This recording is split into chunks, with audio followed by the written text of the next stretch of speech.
हे भाई आज कौन बनेगा? बिरयानी बनाए तो भल हम। ओके ठीक अच्छे। जय जगन्नाथ सांग मैंने चलतु चिकेन बिरयानी स्टार्ट करवा। चिकेन को भल भाव धोई नहीं से आवश्यक अनुसार लुण देदेवा। अदा रसुण पेस्ट रे हल्दी powder, Kashmiri red chilli powder, chicken masala, धनिया पाउडर, जीरा पाउडर को से सब को चिकेन रे देदेवा। से सब भल भाव मिक्स करनवा। ए चामच रे हो पारिबनी, हाथ कौन पे अच्छी हाथ रे यूज करी चिकेन को भल भाव मसला सब मिक्स करनवा।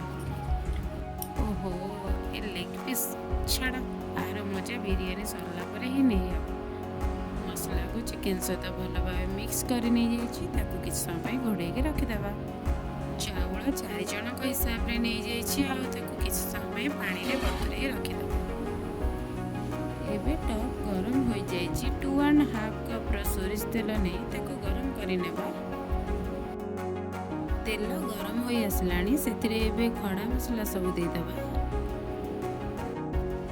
खड़ा मसला बास्ना आसलानी एबे काटी रखिथिबा पियाज को देदेबा। पियाज रेड एंड ब्राउन होला पर्यंत ताको भल भाव भाजी नेबा।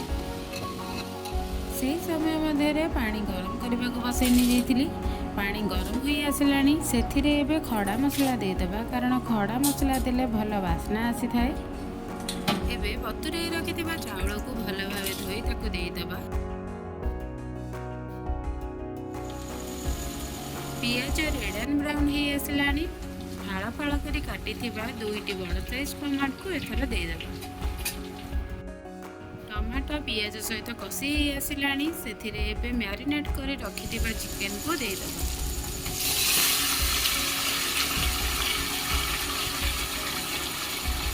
मसला जेमिति तल न लगी तार ध्यान रखी भल भाव चिकेन को कषि नेबा।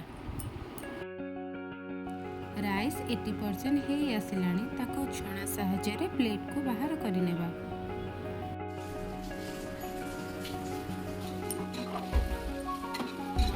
तेल छाड़ी आसलानी एबे चिकेन भल भाव कषि हो जाइए सेथिरे एबे बिरयानी मसला देदेबा। सेथिरे राइस रो लेयर लगेदेबा। मझिरे बिरयानी मसला दे आउ थरे राइस रो लेयर लगेदेबा। दम देवा लगी तावा गरम कर नहीं जाइए। तावा ऊपर टॉप को रखी देइछि। राइस रे 1 चम्मच घी एवं 3-4टी लंका दे देइछि। घी देले बिरयानी रो वासना बहुत बढ़िया आसी थाए। गैस को लो टू मीडियम फ्लेम में रखी टॉप रे ढक्कन दे ताको 15 मिनट पे दम देवा लगी छाड़ी दबा। 15 मिनट पर बिरयानी हम रेडी हो जाइए आ बिरयानी वासना भी बहुत ही बढ़िया आसी। बिना फुल कलर अति सहज एवं खूब शीघ्र बनी जाउथबे बिरयानी आप निश्चित घरे बनै घर लोगों को दियंतु। ओके आमे भी जाउछु बिरयानी एंजॉय करू।